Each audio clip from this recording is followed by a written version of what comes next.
Before we begin, tell me, where in the world are you watching from, and what time has found you? There is a name whispered in corners of cosmic horror, an outer god that disturbs even the silence between stars.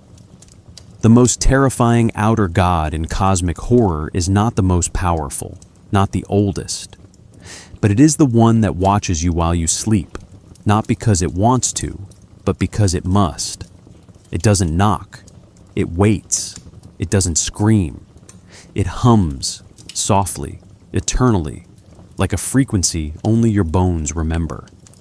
Most creatures in these mythologies represent forces we can name: chaos, decay, knowledge.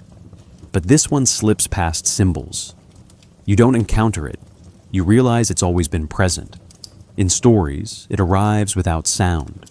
In dreams, it teaches without speaking. And when it finally acts, the world doesn't break. It simply tilts slightly, forever off balance. To understand it, we need to trace a path through forgotten texts, shattered philosophies, and stories that unravel the storyteller. This isn't just about monsters, it's about the structures that create them, the patterns beneath thought, the dread that comes not from what we see, but from what never needed to be hidden. Let's begin, but remember, comprehension is not protection. H.P. Lovecraft's Outer Gods did not emerge from an interest in religion, folklore, or shock value. They emerged from a specific historical rupture. Between roughly 1917 and 1937, Western intellectual life experienced a steady erosion of ideas that had once given humanity a stable position in the universe. Developments in astronomy expanded the known cosmos beyond comprehension. Evolutionary biology reframed humanity as a late and fragile product of chance. Physics, following Einstein's work after 1905, replaced absolute space and time with unstable frameworks. Lovecraft absorbed these shifts as worldview, not as background detail. His fiction does not react emotionally to these changes. It assumes them as settled facts. Lovecraft's letters clarify this intent more directly than his stories. Throughout the 1920s, he repeatedly described human consciousness as an accident of scale rather than a privileged state. Fear, in his view, was not rooted in death, violence, or divine judgment. It arose from understanding position. This reveals something profound. The outer gods were never meant to function as enemies. They are consequences. Once the universe is understood as vast, indifferent, and ancient beyond measure, certain implications follow naturally. Lovecraft's task was to give narrative form to those implications without reducing them to allegory or moral lesson. We must pause here. Lovecraft's cosmic pessimism is often confused with despair, but the distinction matters. Despair assumes loss. Lovecraft assumed no inheritance was ever guaranteed. His stories do not mourn a fallen meaning. They proceed as if meaning was always a local construction. This places his work closer to 19th century philosophical pessimism than to modern existentialism. Schopenhauer's impersonal metaphysics and Nietzsche's dismantling of moral absolutes provided intellectual atmosphere, but Lovecraft removed the human struggle that animated both thinkers. There is no confrontation between humanity and the cosmos. There is only misalignment. The aftermath of the First World War reinforced this perspective. Between 1918 and the early 1930s, belief in linear progress weakened across Europe and the United States. Industrialized warfare demonstrated that scientific advancement did not imply ethical maturity. Empires collapsed without cosmic consequence. Lovecraft rarely referenced contemporary politics directly, yet his fiction reflects this disillusionment in abstract form. Cosmic horror replaces social critique with ontological exposure. The universe does not respond to catastrophe, because catastrophe is irrelevant at that scale. This indifference becomes the emotional core of the Outer Gods. Consider this carefully. In traditional mythology, names confer power, lineage, or symbolic clarity. Zeus evokes sky and authority. Odin suggests wisdom and sacrifice. Lovecraft reverses this function.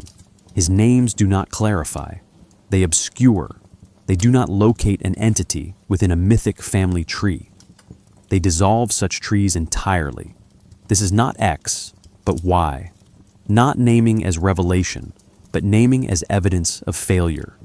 The act of naming exposes the limits of human classification rather than extending it. Lovecraft's descriptive language follows the same principle. Outer gods are rarely depicted directly. Instead, their presence is inferred through Lovecraft's creative restraint is equally important. He resisted systematizing his cosmology, even when readers and correspondents pressed for clarification. There is no authoritative hierarchy among the outer gods, no clear taxonomy of power, no final explanation. This is not narrative negligence, it is structural design. A ranked universe invites comprehension and comparison. An unranked one denies orientation. The outer gods function less as characters than as pressures acting on human perception. Their terror lies in their incompatibility with narrative logic itself. This design choice separates Lovecraft from later collaborators, particularly August Derleth, who sought to impose moral order and elemental balance onto the mythos. Lovecraft's intent moved in the opposite direction. He avoided moral frameworks because morality implies relevance.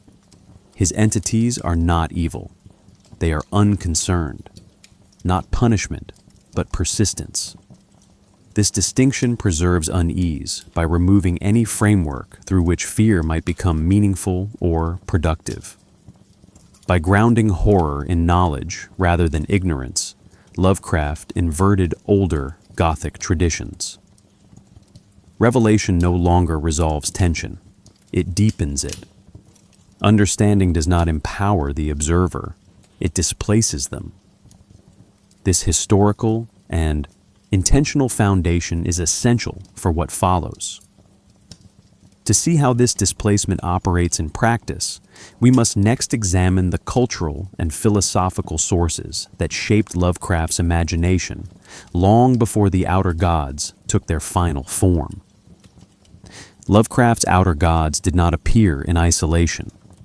They emerged from a long intellectual tradition that treated the universe as impersonal, long before cosmic horror gave that idea narrative form. Ancient philosophy provides an early foundation. Pre-Socratic thinkers such as Anaximander and Heraclitus described reality as governed by forces indifferent to human desire. Order existed, but not for us. This conception matters because it removes intention from the cosmos. Lovecraft did not invent indifference. He inherited it, filtered through centuries of philosophical revision, and translated it into modern narrative language. 19th century pessimism sharpened this inheritance. Arthur Schopenhauer framed existence as driven by blind will rather than moral design, a view that stripped suffering of purpose. Friedrich Nietzsche later dismantled inherited moral structures by exposing their historical contingency. Yet both thinkers retained a human-centered struggle. Lovecraft removed even that. His fiction contains no heroic confrontation with meaninglessness. The outer gods do not challenge humanity. They bypass it. This reveals something important. Cosmic horror does not argue against human values. It renders them irrelevant by scale and duration. Scientific developments intensified this philosophical shift. After Charles Darwin's work in the mid-19th century, humanity could no longer claim biological uniqueness. By the early 20th century, astronomy expanded the universe into a structure so vast that human history became negligible. Edwin Hubble's observations in the 1920s confirmed that the universe extended far beyond the Milky Way, multiplying cosmic distance overnight. Lovecraft absorbed these ideas through popular science writing and amateur astronomy. His fiction reflects a universe that does not notice observation. Knowledge increases, but significance declines. We must pause here. Traditional horror often depends on transgression. A boundary is crossed, a rule is broken, and consequences follow. Cosmic horror rejects this structure. There is no forbidden act that triggers punishment. Exposure itself is enough. This logic aligns with emerging 20th century anthropology, which began to treat belief systems as local adaptations rather than universal truths. As cultures were studied comparatively, no single myth could claim cosmic authority. Lovecraft's invented mythos mirrors this condition. His gods are not universal rulers. They are fragments of a reality too large to organize. Gothic horror provides a useful contrast. In Gothic narratives, corruption spreads through lineage, place, or secret knowledge, but it remains contained. Castles collapse. Curses end. Even when evil persists, it does so within a moral frame. Lovecraft rejected containment. His horror is not inherited guilt, but inherited insignificance. This is not X, but Y. Not fear of corruption, but fear of irrelevance. The outer gods do not threaten to destroy the world. They demonstrate that the world never required justification to exist. Dream theory also influenced Lovecraft's imagination. Late 19th century psychology treated dreams as expressions of unconscious structure rather than supernatural messages. This reframing allowed Lovecraft to treat dreams as alternate access points to reality rather than symbolic fantasies. The dreamlands operate as zones where human perception briefly aligns with non-human structures. This is why dreams recur across his work. They bypass rational defenses. They suggest continuity between human thought and alien systems without implying control. Comparisons to earlier myth traditions further clarify Lovecraft's approach. Classical gods reflect human traits magnified. Even monstrous figures express emotion, desire, or jealousy. Lovecraft's entities do not. They lack narrative motivation. This absence is deliberate. By removing recognizable psychology, he prevents identification or negotiation.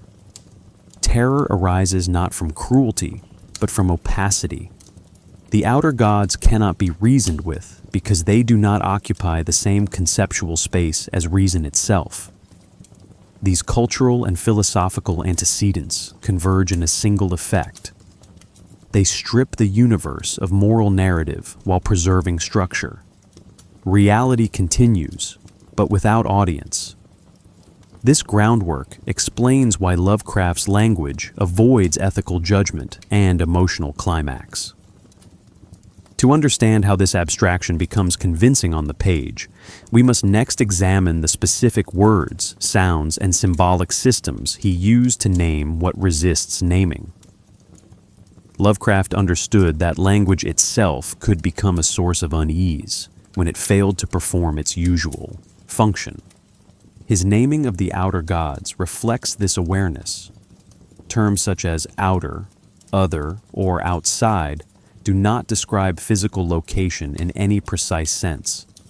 They operate as boundary markers for comprehension.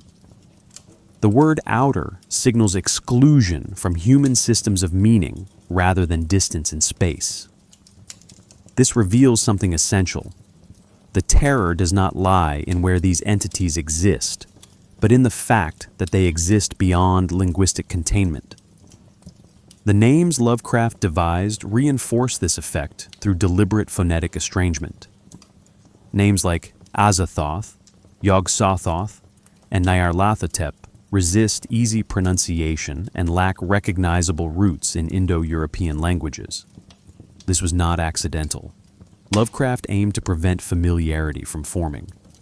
When a name cannot be comfortably spoken, it cannot be domesticated. The reader encounters sound before meaning, and sound already signals foreignness. The name becomes an obstacle rather than an identifier, reminding us that language is inadequate at the moment it is most needed. Dairy effects, altered geometry, distorted dreams, corrupted records, or linguistic breakdown in witnesses. Adjectives are sparse and often contradictory. An entity may be described as both vast and formless, ancient and timeless, present and unreachable. These contradictions are not errors. They function as signals that human perception cannot stabilize what it encounters. Description becomes approximation rather than depiction. The repeated emphasis on angles, colors, and sounds that should not exist illustrates this strategy. Lovecraft borrowed the language of science, geometry, vibration, frequency, not to explain, but to destabilize trust in explanation itself. When angles behave incorrectly or colors exceed the visible spectrum, scientific vocabulary collapses into metaphor. The reader recognizes the terms, but cannot apply them meaningfully. This creates a specific kind of unease. Familiar frameworks remain, present, yet unusable. We must pause here. Lovecraft's restraint is often misunderstood as vagueness. In fact, it is precision aimed at absence. By withholding concrete detail, he avoids granting the reader a stable mental image. A clearly imagined monster can be evaluated, feared, or defeated. An indeterminate one cannot. The Outer Gods are terrifying not because they are hidden, but because they cannot be fully represented without reducing their effect. Language gestures toward them, then retreats. Symbolic repetition plays a critical role. Certain motifs recur across texts: pipes and flutes, vast voids, cyclical time, forbidden books, and dreams that feel instructional rather than symbolic. These symbols do not resolve into a single meaning. They accumulate resonance instead. For example, music associated with Azathoth does not express emotion. It sustains a condition. The sound exists to maintain cosmic continuity, not to communicate. Symbol becomes function rather than message. Lovecraft's use of archaic diction further distances the reader. Words drawn from 18th and 19th century prose establish a scholarly tone while implying age and authority. Yet this authority is unstable. Narrators frequently admit uncertainty, rely on fragments, or quote texts they barely understand. The contrast between formal language and epistemic weakness reinforces the theme of human limitation. Even disciplined scholarship fails when confronted with the Outer Gods. Comparisons to occult or religious language sharpen the contrast. Sacred texts typically promise revelation through devotion or ritual. Lovecraft's forbidden books promise only partial exposure. The Necronomicon does not explain the universe. It repositions the reader within it. Knowledge gained is contextual, not empowering. This aligns with the broader linguistic strategy. Words do not illuminate, they displace. By shaping names and symbols to resist clarity, Lovecraft ensures that language itself participates in the horror. The reader is not merely told that understanding fails. They experience that failure directly. This linguistic groundwork prepares us for the next stage of analysis. To see how these names and symbols gain credibility despite their obscurity, we must examine the narrative techniques that lend the mythos its unsettling sense of authenticity. Lovecraft's mythos gains its disturbing power not from internal consistency, but from its resemblance to real scholarly uncertainty. He constructed the Outer Gods through fragments rather than declarations. Information arrives secondhand, filtered through journals, marginal notes, distorted testimonies, and incomplete translations. This method mirrors how historical knowledge often survives, damaged, mediated, and uneven. The result is a fictional system that behaves like an archive rather than a story. Readers are not guided toward resolution. They are forced to assemble meaning from unreliable materials, knowing that the assembly itself may be flawed. This strategy draws directly from academic practice. Lovecraft adopted the tone of antiquarian research, citing non-existent books, obscure languages, and unnamed authorities.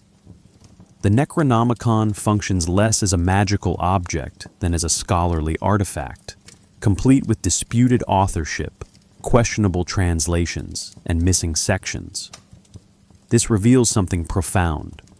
Authority in the mythos does not come from truth, but from citation. A claim feels credible not because it is explained, but because it appears embedded in a broader textual tradition. We must pause here. Authenticity in Lovecraft's work does not depend on realism, but on procedural familiarity. Readers recognize the structure of research even when the content is impossible. Footnotes, academic hesitation, and appeals to prior scholarship signal seriousness. This is not X, but Y, not immersion through vivid detail, but immersion through method. The Outer Gods feel real because they are treated as objects of study rather than narrative spectacles. Contradiction plays a critical role in sustaining this effect. Accounts of the same entity often disagree across texts. Dates fail to align. Descriptions conflict.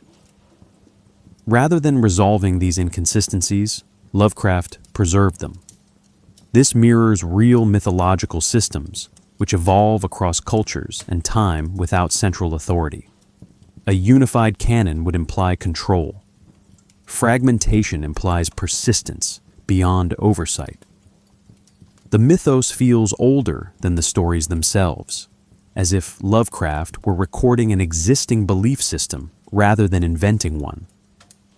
The narrators themselves reinforce this instability. They are scholars, artists, or observers rather than heroes. Many lack full understanding of what they report. Some admit error. Others disappear before finishing their accounts.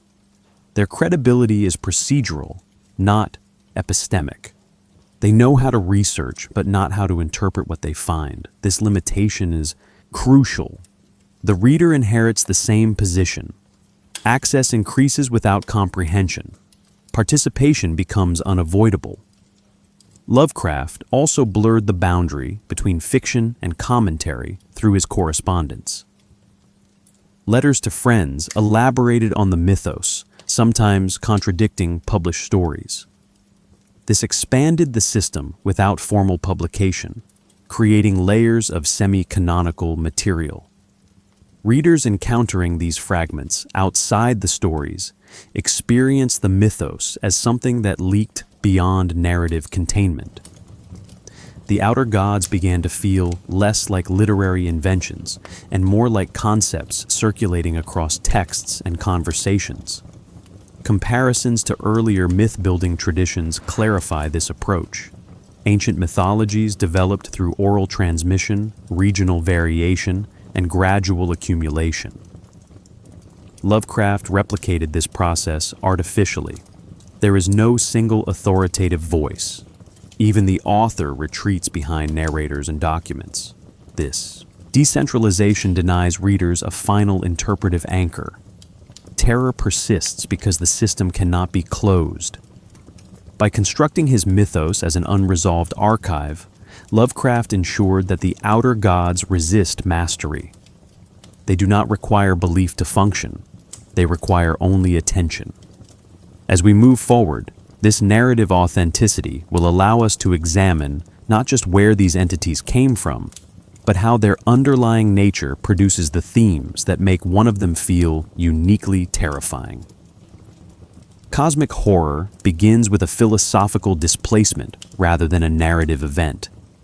In Lovecraft's framework, the universe does not oppose humanity, it ignores it. Insignificance functions here as a condition, not a conclusion. Humans are not rendered small by comparison. They were never large to begin with. This distinction matters. Terror arises not from humiliation, but from recalibration. Once scale is properly understood, astronomical, geological, biological, human meaning persists only as a temporary internal arrangement. The universe does not react to its presence or absence. Nothing breaks when humanity disappears. This perspective is reinforced by the role of entropy. Lovecraft's cosmos does not move toward improvement, redemption, or collapse. It persists through cycles that have no narrative interest in progress. Entropy is not dramatized as destruction. It is treated as continuity without intention. Consider this carefully. In most storytelling traditions, change implies purpose. In cosmic horror, change is incidental. Stars burn out, civilizations vanish, structures dissolve. None of this registers as loss at the cosmic level. The Outer Gods embody this condition by existing outside narrative urgency. They do not arrive, they remain. Dream and waking reality form another essential axis. Dreams in Lovecraft's work are not symbolic projections of the psyche. They are alternate perceptual states that reveal aspects of reality normally filtered out. This is not fantasy, but misalignment. When characters enter dream states, they do not escape the world. They encounter it without the stabilizing constraints of ordinary cognition. The dreamlands demonstrate that consciousness is not a privileged access point. It is a limited interface. This destabilizes the assumption that survival and understanding are linked. These elements converge in the idea of inevitability without destiny. Events unfold not because they are fated, but because no counterforce exists to prevent them. There is no guiding intelligence ensuring outcomes. There is also no chaos demanding correction. This is not X, but Y, not a universe governed by hostile will, but one structured without regard. The Outer Gods do not decide outcomes. They coincide with them. Their presence marks scale, not agency. Knowledge occupies a dangerous position within this system. In conventional narratives, knowledge empowers the subject. In cosmic horror, it dislocates the knower. Understanding does not grant control. It reframes identity. A fictional marginal note attributed to an unnamed scholar in the Call of Cthulhu tradition captures this logic. What I learned did not arm me. It unseated me. Knowledge reveals context rather than capability. Once acquired, it cannot be unacquired. The self must adjust or fracture. Madness, therefore, is not moral failure or weakness. It is structural incompatibility. The human mind evolved to navigate a narrow range of scales and causal relations. When exposed to frameworks that exceed those limits, coherence fails. Early 20th century psychology increasingly recognized perception as a constructive process rather than a passive mirror. Lovecraft anticipated this shift. Sanity functions as a local agreement sustained by selective ignorance. When that agreement collapses, behavior appears irrational only because the reference frame has changed. Comparisons clarify the uniqueness of this approach. Gothic horror locates fear in transgression and punishment. Existential literature locates it in choice, responsibility, and meaning-making. Cosmic horror removes both. There is no rule to break and no choice that alters outcome. The Outer Gods embody this removal. They do not threaten. They persist. Their terror lies in demonstrating that meaning is not destroyed by force, but bypassed by scale, duration, and indifference. These core philosophical concepts define the environment in which the outer gods operate. They explain why fear emerges without antagonism, and why understanding deepens unease rather than resolving it. With this foundation established, we can now examine how different entities express these principles in distinct configurations, and why one configuration, in particular, proves harder to endure than the others. When readers ask which outer god is the most terrifying, they often assume the answer depends on power. Lovecraft's framework does not support that assumption. Terror in cosmic horror does not scale with size or strength. It scales with exposure, proximity, and comprehension. Some entities annihilate meaning by existing beyond it. Others destabilize meaning by approaching too closely. To understand why one outer god unsettles more persistently than others, we must examine how different figures embody distinct configurations of cosmic threat. Azathoth represents the most extreme abstraction. Described as the blind idiot god at the center of all things, Azathoth embodies meaninglessness without awareness. It does not think, plan, or perceive. Existence radiates outward from it without intention. This is terrifying in principle. If the universe originates from blind chaos, then purpose is an illusion layered onto accident. Yet Azathoth remains distant. It cannot notice humanity. Its terror is total, but impersonal. Once understood, it produces despair rather than sustained unease. The mind recoils, then stabilizes. Yog-Sothoth presents a different problem. Often described as coterminous with time and space, Yog-Sothoth represents total access rather than central chaos. It knows all points simultaneously. Past, present, and future exist for it as a single structure. This makes it uniquely dangerous to human cognition. Knowledge of Yog-Sothoth does not reveal a monster. It reveals that reality itself is permeable. Doors, thresholds, and boundaries lose meaning. A fictional line attributed to the Dunwich horror tradition captures this effect.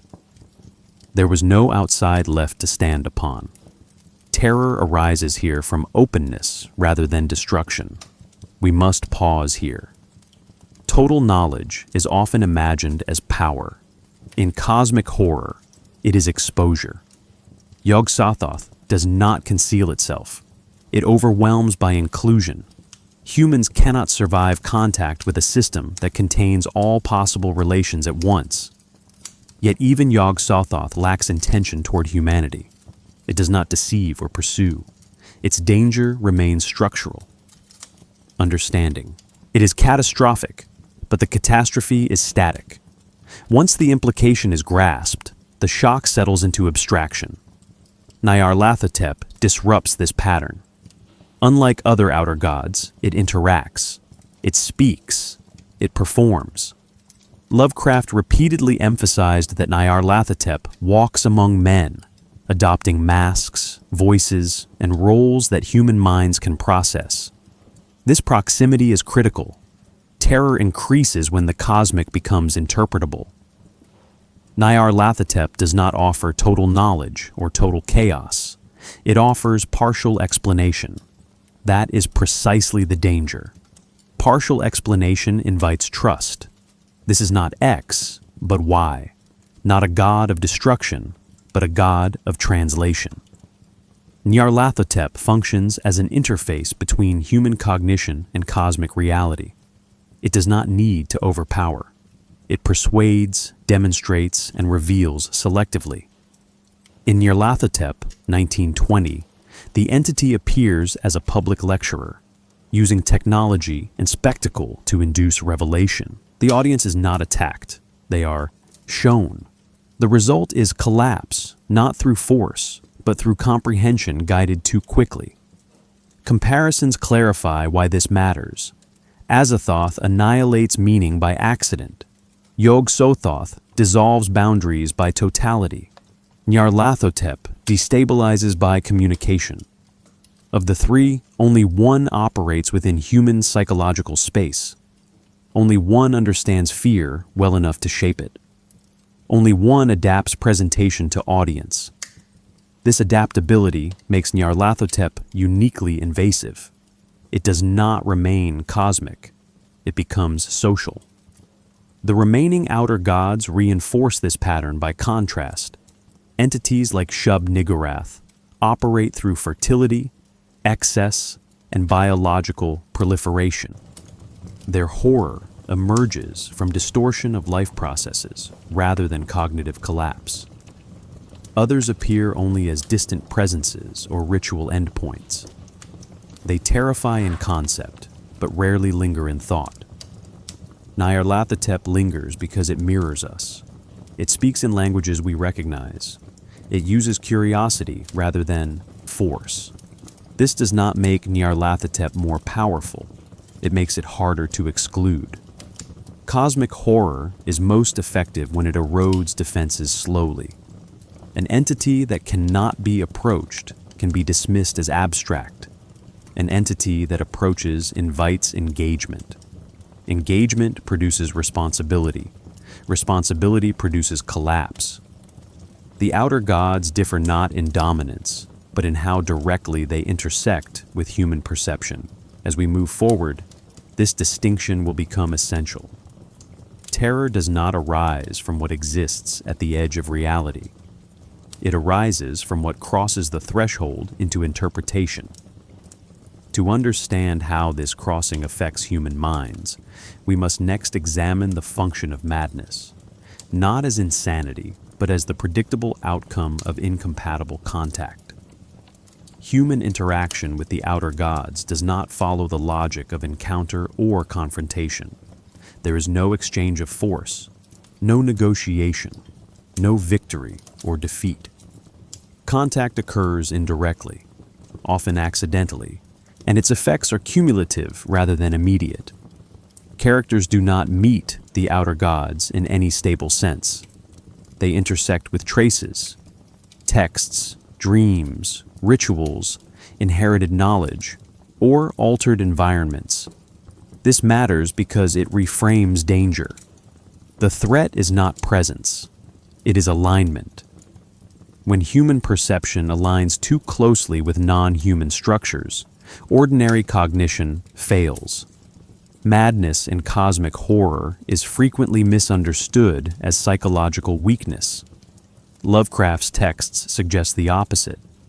Those who break are often scholars, artists, or observers with exceptional sensitivity. Their collapse follows exposure, not predisposition. This reveals something crucial.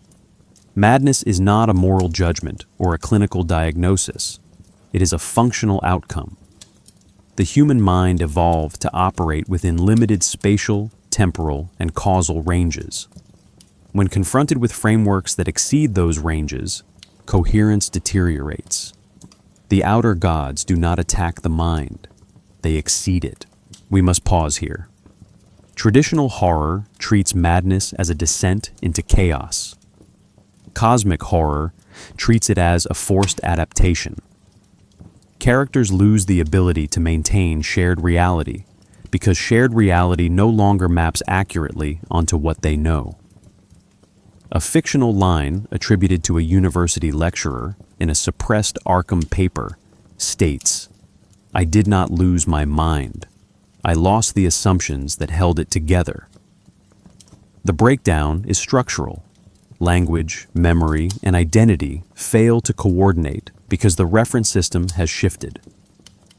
Different modes of interaction produce different forms of collapse. Dreams represent the most common access point. They bypass conscious filtering and introduce information without context. Cult activity represents another mode, but its function is often misunderstood. Cultists are not insane because they worship outer gods. They worship because limited frameworks feel safer than partial understanding. Ritual provides structure where comprehension cannot. This is not devotion born of faith, but containment born of fear. The ritual narrows exposure by giving it form. Heredity introduces a more unsettling vector. In several stories, knowledge or sensitivity appears inherited rather than learned. This suggests that interaction with the outer gods can be biological as well as intellectual. Certain minds are more permeable. This possibility removes choice entirely. Exposure is no longer a consequence of curiosity. It is an accident of birth. Madness becomes inevitable rather than avoidable, undermining the notion that ignorance offers protection. Comparisons clarify the distinction. In Gothic horror, madness often results from guilt, secrecy, or repression. In psychological horror, it emerges from trauma. Cosmic horror removes interior causation. The source is external, but not hostile. The outer gods do not induce madness intentionally. They generate conditions under which sanity cannot persist. This is not X, but Y. Not insanity as collapse into illusion, but sanity as collapse into accuracy. Survival offers no resolution. Characters who escape physical destruction often endure prolonged instability. They cannot communicate what they know without sounding incoherent. They cannot return to ignorance without self-erasure. This produces a specific kind of isolation. Society remains intact, but the individual is no longer synchronized with it. Madness functions as a social marker, separating those who know from those who function. This function explains why madness is not treated as spectacle in Lovecraft's work. It is quiet, enduring, and often private. The true horror lies in continuity. Life continues, but under incompatible assumptions. As we move forward, this understanding of madness prepares us to examine the final destabilizing factor, forbidden knowledge itself, and how learning, not violence, produces the deepest collapse. Forbidden knowledge in cosmic horror does not function as a secret withheld for moral reasons. It is forbidden because it destabilizes the frameworks that make knowledge usable. Lovecraft's texts repeatedly emphasize that certain information does not empower the knower. It repositions them. The outer gods are not concealed by barriers or guardians. They are obscured by incompatibility. Once encountered, the problem is not what to do with the knowledge, but how to continue thinking at all. The Necronomicon exemplifies this function. Often treated as a spell book in popular adaptations, it operates very differently in Lovecraft's work. It does not provide mastery. It provides context. Readers do not emerge with tools. They emerge with orientation, and that orientation is corrosive. A fictional translator's note, attributed to a suppressed Latin edition, states, "The danger is not in what it teaches, but in what it assumes." The text presumes a universe structured without human priority. Accepting that premise alters every subsequent thought. We must pause, here. Epistemic collapse occurs when existing categories fail to organize new information. In cosmic horror, this failure is not gradual. It is immediate and irreversible. Scientific language, religious symbolism, and philosophical reasoning all remain present, but none align. The knower experiences coherence without comfort. This is not ignorance replaced by insight. It is understanding that cannot be reintegrated. Knowledge ceases to function as a stabilizing force. Lovecraft frequently frames this collapse through scholarly procedure. Characters study, translate, compare sources, and cross-reference accounts. These methods succeed in ordinary research. Here, They accelerate disorientation. The more carefully evidence is assembled, the clearer the incompatibility becomes. This inversion is critical. Rational method is not abandoned. It is exhausted. A fictional marginal annotation in an Arkham manuscript reads, "Each reference confirmed the last, until confirmation itself became the problem." Evidence accumulates, but meaning dissolves. Forbidden knowledge also resists containment. Once acquired, it cannot be isolated from other domains of thought. Astronomy reframes theology. Biology reframes identity. History reframes morality. This spillover effect distinguishes cosmic horror from occult traditions, where forbidden texts promise power at a cost. Lovecraft's texts promise only continuity. There is no exchange. Knowledge does not demand sacrifice. It demands adjustment. Adjustment fails. Collapse follows. This is not X, but Y, not the danger of knowing too much, but the danger of knowing accurately within the wrong scale. Human cognition evolved to manage local causality. Cosmic knowledge operates at durations and magnitudes that render local relevance obsolete. When these systems intersect, the smaller one cannot adapt. The outer gods do not guard their truths because the truths guard themselves. They are unusable by design. Comparisons to religious. Revelation clarify the distinction. Sacred knowledge typically offers transcendence or moral orientation. Even when terrifying, it promises meaning. Cosmic horror offers no such compensation. Revelation does not elevate. It displaces. The knower does not become chosen. They become redundant. This is why cult activity often appears as a response to partial understanding. Ritual narrows infinite implication into finite action. It provides structure where comprehension cannot. Modern scientific parallels reinforce this reading. Early 20th century physics introduced concepts that resisted intuitive understanding. Non-Euclidean geometry, relativistic time, quantum uncertainty. Lovecraft followed these developments closely. His fiction exaggerates their psychological implications. When reality behaves correctly but counterintuitively, trust in perception erodes. Knowledge becomes alienating. The outer gods function as narrative concentrations of this effect. Epistemic collapse also explains the persistence of cosmic horror beyond its original context. These ideas adapt easily to modern anxieties because they do not depend on specific beliefs. They depend on scale mismatch.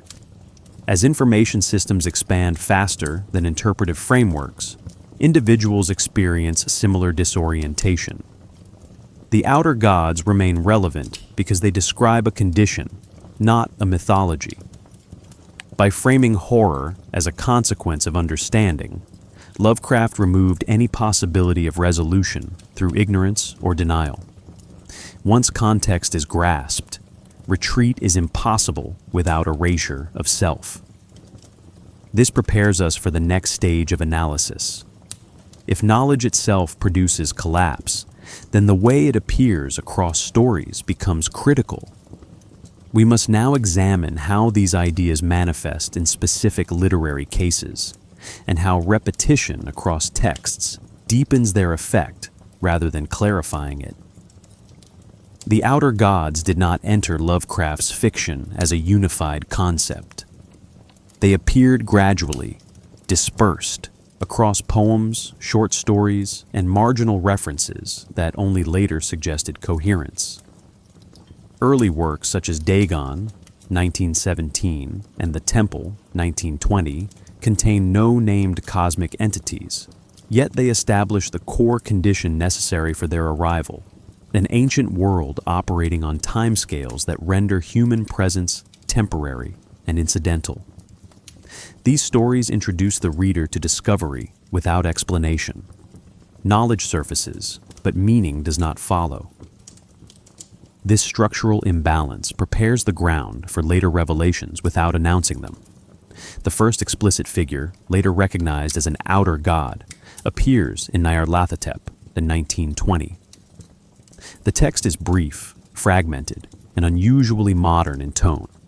Nyarlathotep is described as the crawling chaos, a figure who moves through cities, presenting demonstrations that reveal unsettling truths about reality. One passage notes that he sent waves of horror through the crowd, not through violence, but through exposure. This moment is critical. The cosmic no longer remains distant or symbolic. It enters public space and uses human curiosity as its vector.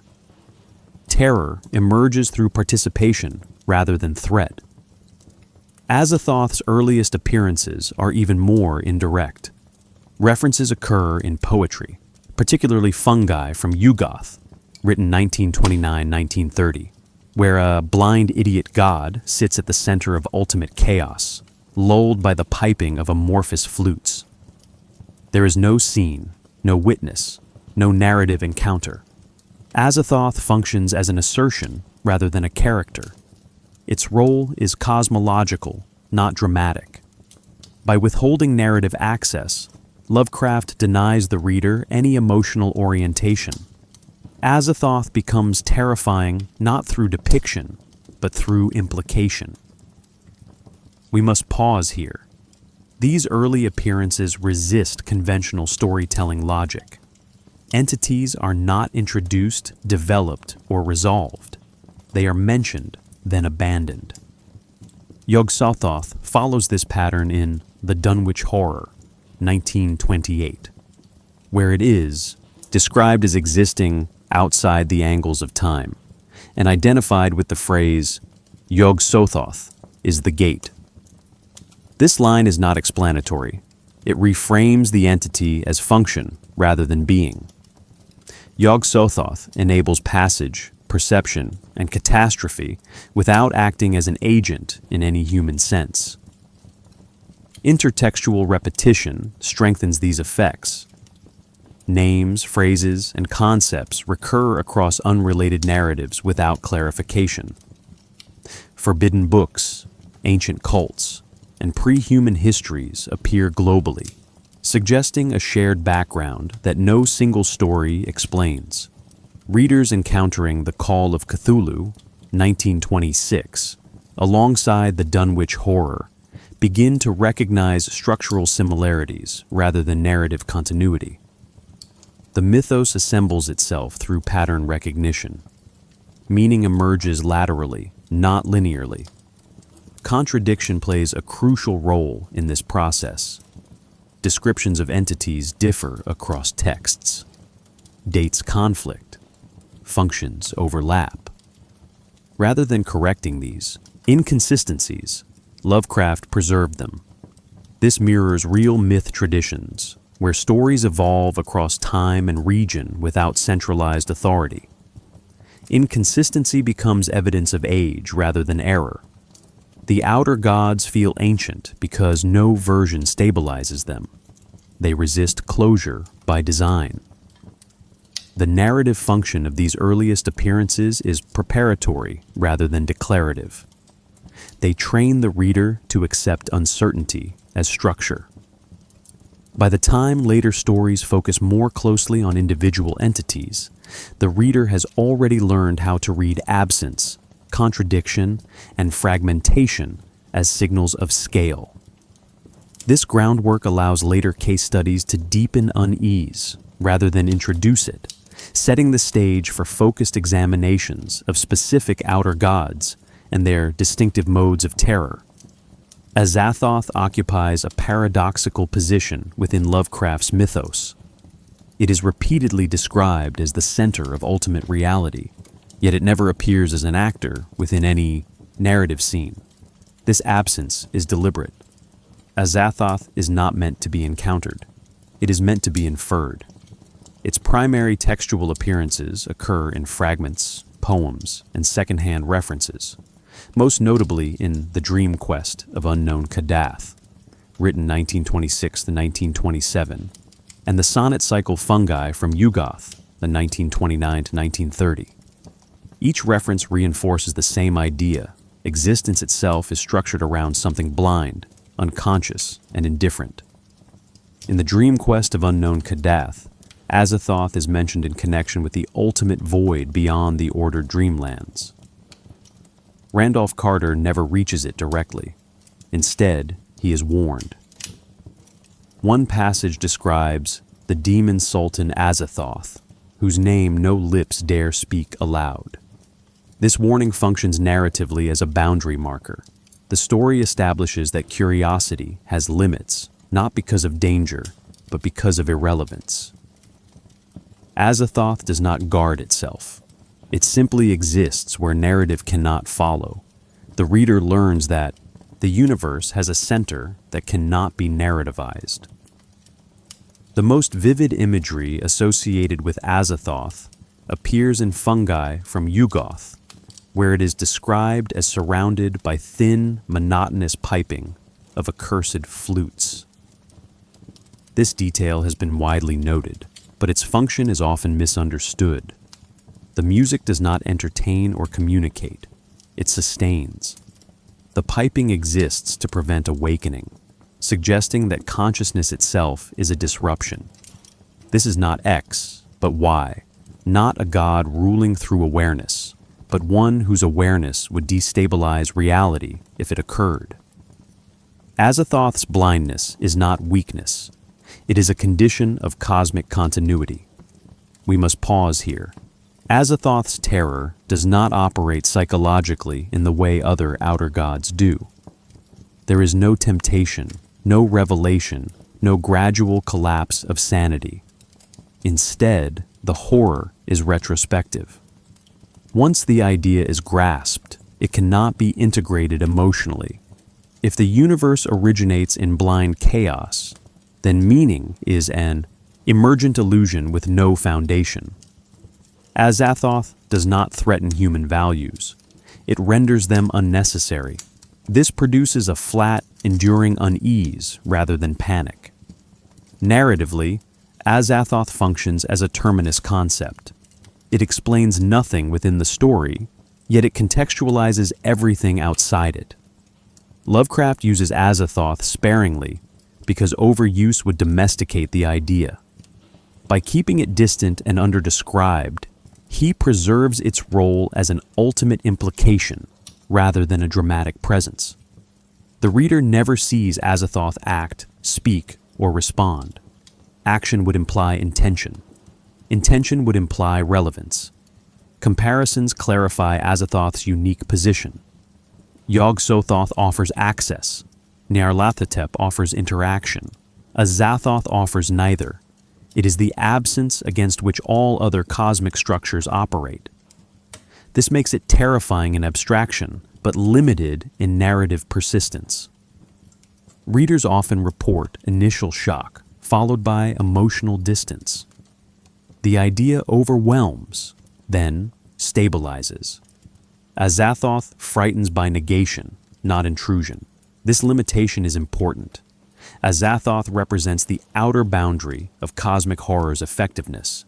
It shows how far abstraction can go before terror becomes static. Lovecraft understood this. He placed Azathoth at the center of the mythos, but rarely at the center of stories. Its role is to exist as a silent premise beneath all others. As we move forward, this contrast will sharpen. If Azathoth terrifies by removing meaning entirely, the next case study examines an entity that terrifies by offering meaning selectively. Where Azathoth negates narrative, another outer god exploits it, and that difference proves decisive. Nyarlathotep represents a radical departure from the pattern established by other outer gods. Where Azathoth remains distant and Yog-Sothoth remains structural, Nyarlathotep enters narrative space directly. Lovecraft introduced this entity in the prose poem Nyarlathotep, 1920, a text notable for its modern tone and public setting. The figure appears as a human-like lecturer, demonstrating strange devices to gathered crowds. One passage describes how he sent waves of horror through the crowd, not by attacking them, but by showing them truths they were unprepared to interpret. This establishes Nyarlathotep's defining function: terror through communication. Unlike other outer gods, Nyarlathotep adapts. He speaks in languages humans understand, adopts forms that inspire curiosity, and exploits existing systems of authority such as science, spectacle, and performance. This proximity is not incidental, it is essential. Lovecraft repeatedly emphasized that Nyarlathotep walks among men, suggesting not disguise, but translation. The cosmic becomes legible without becoming safe. This is not X, but Y. Not an unknowable abyss, but a mediator who makes the abyss briefly comprehensible. That mediation is precisely what destabilizes. We must pause here. Knowledge delivered too quickly is more dangerous than knowledge encountered gradually. Nyarlathotep does not overwhelm the mind with totality, as Yog-Sothoth does. He fragments revelation. He offers demonstrations, glimpses, partial explanations. Each is sufficient to disrupt certainty without providing orientation. In The Dreams in the Witch House, 1933, Nyarlathotep appears alongside scientific language, non-Euclidean geometry, angles beyond perception, blurring the boundary between occult revelation and mathematical insight. The protagonist does not encounter a god, he encounters implications. Nyarlathotep's narrative role is therefore performative rather than cosmological. He does not represent the structure of the universe. He represents its interface with human cognition. This allows Lovecraft to explore social and psychological collapse rather than abstract insignificance. Crowds react collectively. Institutions fail publicly. In the prose poem, cities fall into chaos after Nyarlathotep's demonstrations, not because of physical destruction, but because shared reality fractures. Consensus dissolves. Trust erodes. Comparisons sharpen this distinction. Azathoth negates meaning by accident. Yog-Sothoth dissolves boundaries through totality. Nyarlathotep weaponizes interpretation. He understands fear well enough to stage it. He adjusts presentation to audience, exploiting curiosity rather than brute force. This adaptability makes him uniquely invasive. The terror persists because it follows the reader into recognizable social spaces, lecture halls, laboratories, public gatherings. Lovecraft's restraint remains crucial here. Nyarlathotep is never fully explained. His motives are implied but not clarified. He appears to enjoy disruption, but enjoyment itself is ambiguous. Is it intention or function? The question remains unresolved. What matters is effect. Nyarlathotep destabilizes because he makes cosmic truth feel immediate. Distance collapses. Abstraction becomes experience. This narrative strategy marks an evolution in Lovecraft's mythos. The outer gods are no longer confined to distant pasts or unreachable voids. They enter modernity. Technology, science, and mass communication become vectors rather than defenses. Nyarlathotep demonstrates that cosmic horror does not require isolation. It thrives in crowds. This distinction explains why Nyarlathotep lingers more persistently in cultural memory than other outer gods. He is not merely a premise, he is a process. He shows how cosmic horror operates when it abandons remoteness and adopts familiarity. As we move to the next subsection, we will examine how later collaborators attempted to systematize this complexity, and why those attempts often weakened the very terror Lovecraft worked to preserve. After Lovecraft's death in 1937, the Outer Gods entered a new phase defined less by implication than by preservation. August Derleth, Lovecraft's literary executor and collaborator, sought to stabilize the mythos by organizing it into a coherent system. His intentions were practical. He wanted continuity, accessibility, and longevity. Yet this effort fundamentally altered the nature of the cosmic horror Lovecraft had constructed. What was once a fragmented archive became a framework. What was once uncertain became interpretable. Derleth's most significant intervention was moralization. He restructured the mythos around elemental forces, earth, air, fire, and water, and recast the great old ones and outer gods as antagonistic powers opposed by benevolent entities. This introduced ethical polarity where none previously existed. The universe acquired sides. Conflict gained direction. This is not X, but Y. Not cosmic indifference expressed through structure, but cosmic struggle expressed through narrative. The shift made the mythos easier to follow, but less corrosive. We must pause here. Moral structure offers comfort, even when it depicts danger. Once a system allows for opposition, it allows for hope. Lovecraft's horror depended on the absence of both. Derleth's revisions restored narrative balance by implying that humanity mattered enough to be defended. In doing so, they reduced the existential pressure that made the outer gods disturbing. Terror became situational rather than systemic. Later writers expanded the mythos further, often emphasizing spectacle, lore, and taxonomy.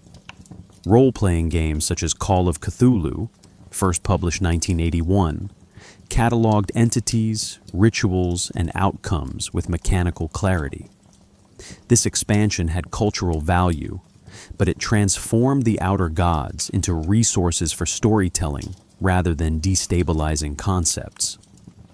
Once entities can be indexed, they can be managed. Once they can be defeated in play, their threat becomes conditional. Some modern authors attempted to reverse this trend. Writers such as Thomas Ligotti and, more indirectly, Jeff Vandermeer returned to abstraction, emphasizing atmosphere and philosophical implication over mythic continuity.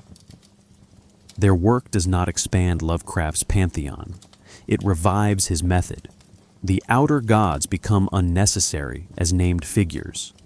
What matters is the condition they express, a universe that functions without narrative interest in human survival.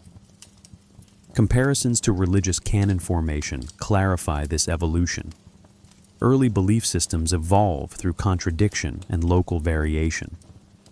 Later institutions standardize doctrine to preserve authority. Lovecraft's mythos resembled the former. Posthumous expansions resembled the latter. Authority replaced ambiguity. Once a canon solidifies, interpretation narrows. Cosmic horror loses its ability to disorient. Despite these changes, Lovecraft's original conception persists beneath later layers. Writers, filmmakers, and theorists continue to return to his early texts, not for lore, but for method. The most effective modern adaptations strip away explanation and restore distance. They avoid naming. They avoid hierarchy. They trust implication. This tension between expansion and erosion explains why debates over the most terrifying outer god persist.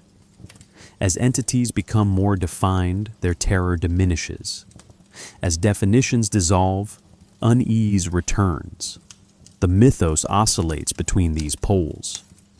Understanding this oscillation prepares us for the next stage of analysis, where we examine how these ideas escape literature entirely and continue to shape culture, belief, and psychological response long after their fictional origins. Cosmic horror persists beyond literature because it does not require belief to function. It relies on suggestion, method, and participation rather than conviction. Modern myths and hoaxes linked to outer gods rarely claim truth in a direct sense. Instead, they present themselves as investigations, archives, or unresolved case files. This framing matters.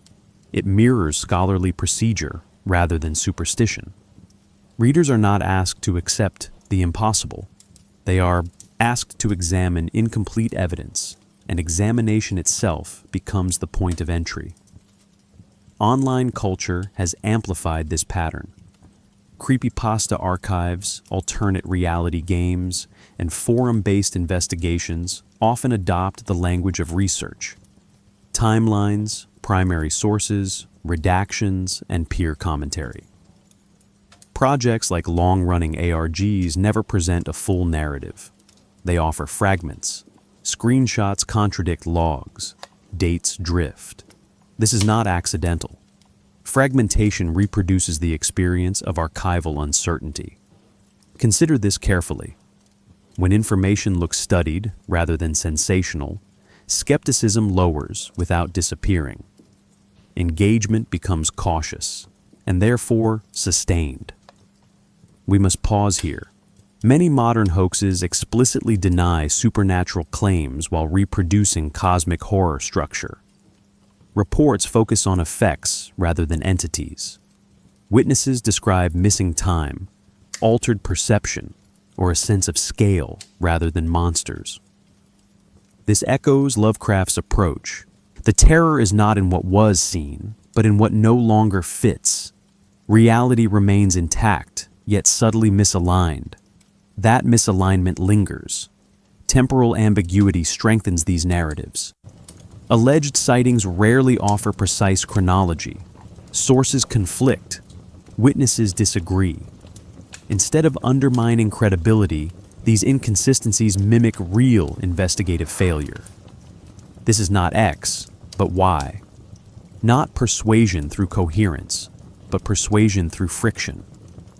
The reader recognizes the pattern of unresolved inquiry and supplies seriousness without committing to belief. Participation becomes interpretive rather than devotional. Specific examples illustrate this persistence.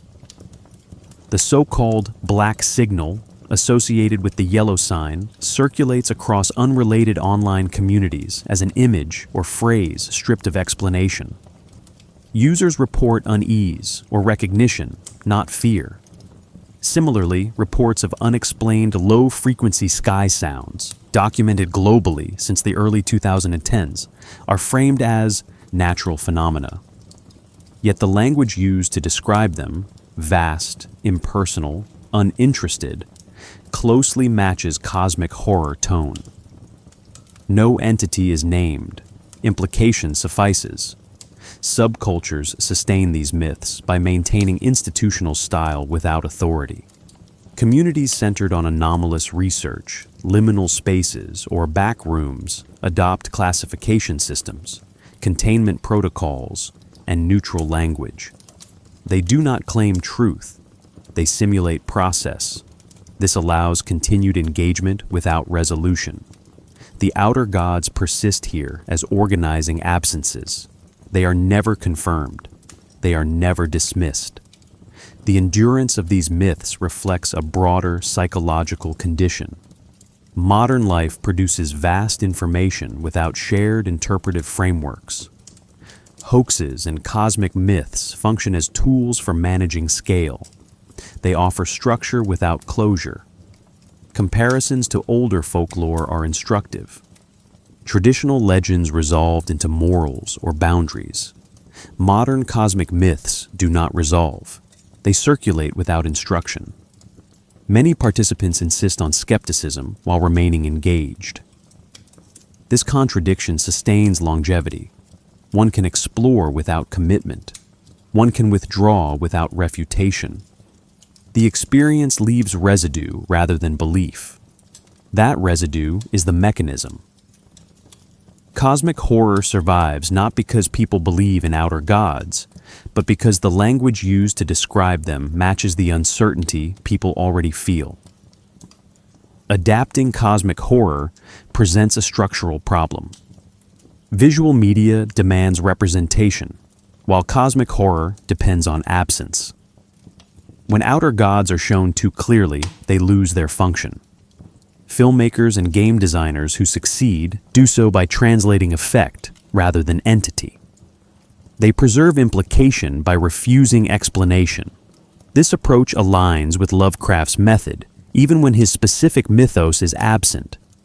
Film provides several instructive cases. Annihilation, 2018, never names a god, yet it reproduces core cosmic principles: scale mismatch, identity dissolution, and indifference. The Shimmer alters biology and memory without intent. One scene shows a refracted landscape where form persists but meaning fails. This is not invasion, but misalignment. Similarly, The Lighthouse, 2019, uses isolation, repetition, and unreliable perception to suggest forces that do not announce themselves. The horror emerges from exposure rather than attack. Both films succeed by withholding ontology. The viewer experiences effects without a governing explanation. We must pause here. Many adaptations fail precisely because they explain too much. When a film assigns motive, hierarchy, or resolution, it restores narrative comfort. Cosmic horror resists closure. Successful adaptations end without answers, leaving viewers uncertain whether anything supernatural occurred. This ambiguity is essential. Fear persists because interpretation remains active after the experience ends. Games have proven particularly effective because they privilege exploration over confrontation. Titles such as Amnesia, The Dark Descent, 2010, and Soma, in 2015, restrict player power while expanding cognitive pressure. Progress does not empower, it destabilizes. In Soma, survival continues after human identity dissolves, forcing players to confront continuity without selfhood. No outer god appears, yet the logic remains Lovecraftian. The terror lies in function, not form. Music offers a different translation.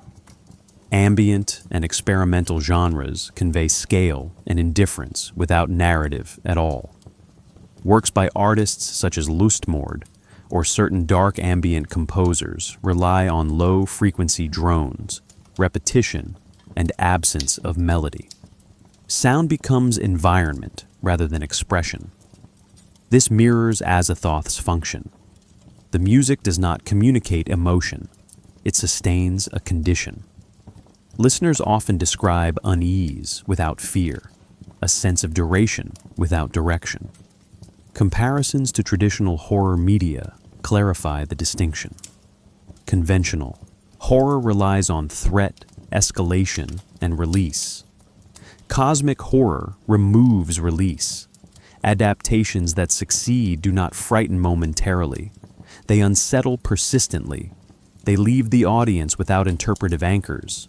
This is not X, but Y. Not terror through danger, but unease through incompleteness. The persistence of cosmic horror across media reflects its adaptability. It does not require specific symbols. It requires structural alignment with indifference, scale, and epistemic instability. Modern audiences encounter these conditions daily through technology, science, and information overload.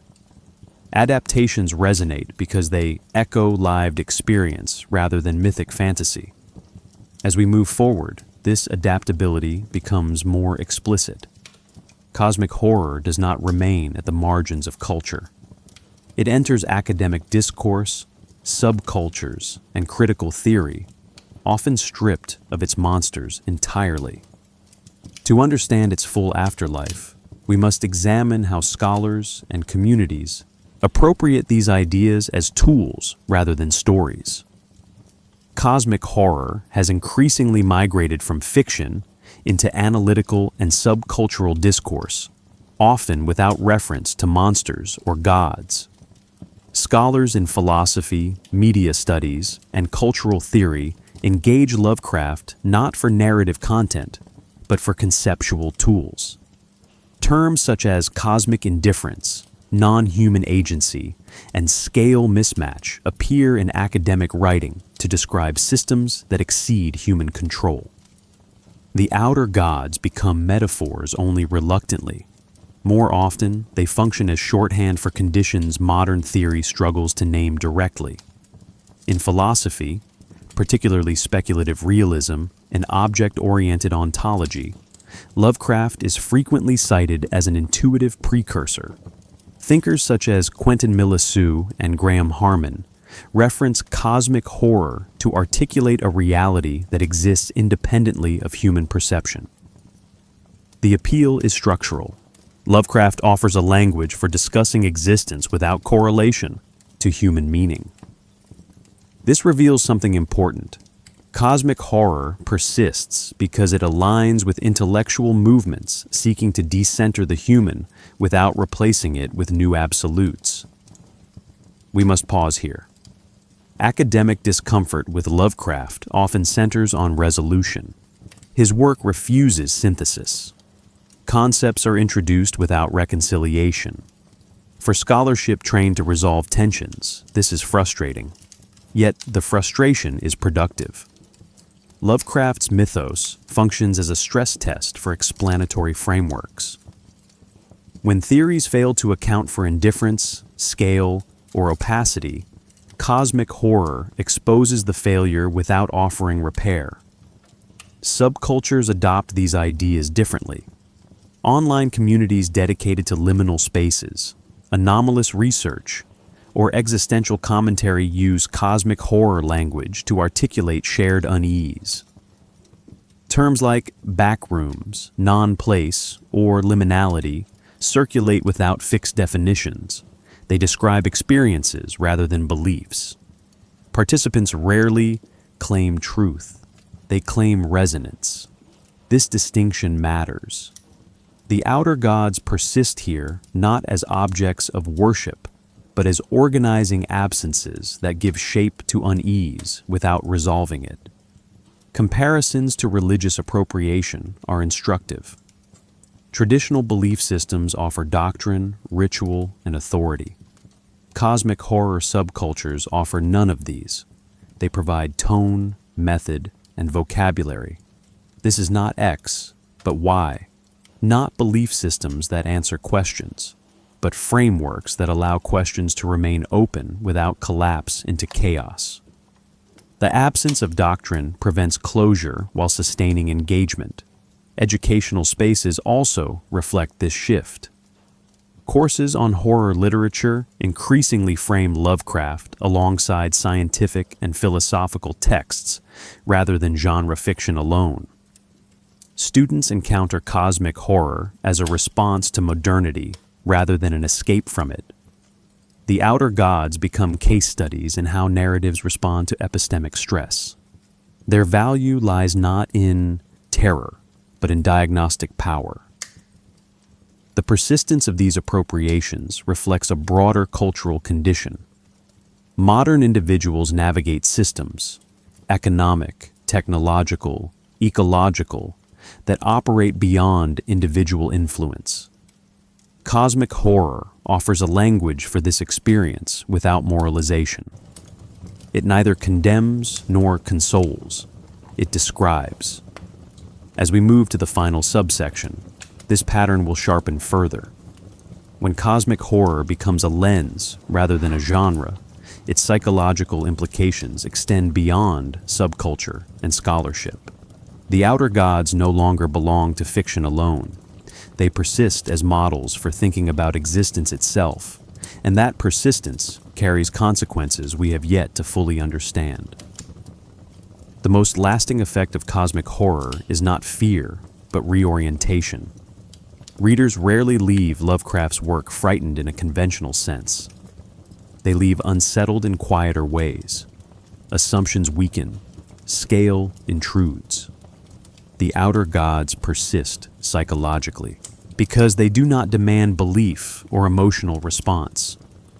They introduce frameworks that continue operating after attention shifts elsewhere. This endurance explains why cosmic horror lingers longer than more visceral forms of fear. It does not shock the nervous system. It alters reference points. Psychologically, cosmic horror challenges the expectation that understanding brings comfort. Modern education often treats knowledge as stabilizing. Lovecraft inverted that expectation.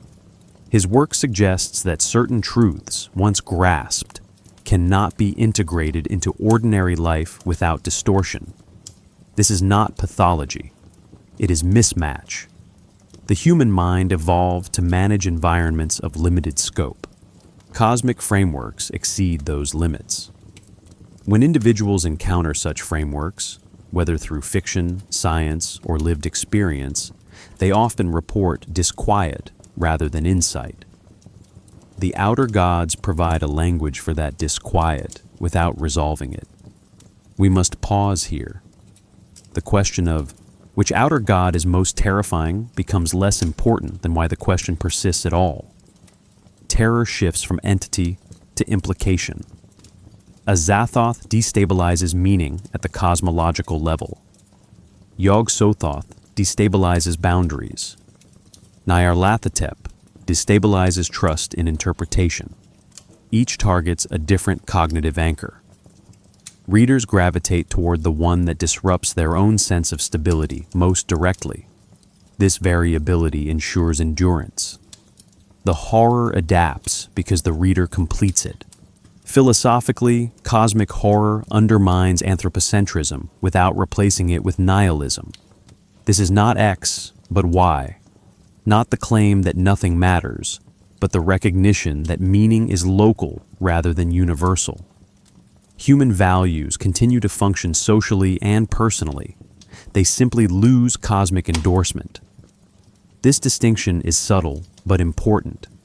Cosmic horror does not argue against ethics or purpose.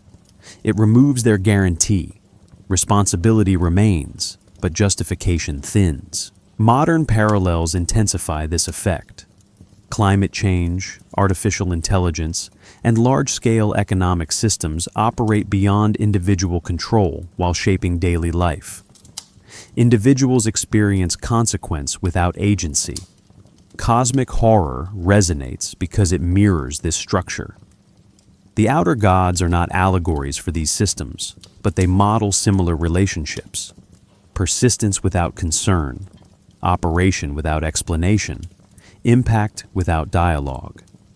The horror lies in recognition, not metaphor.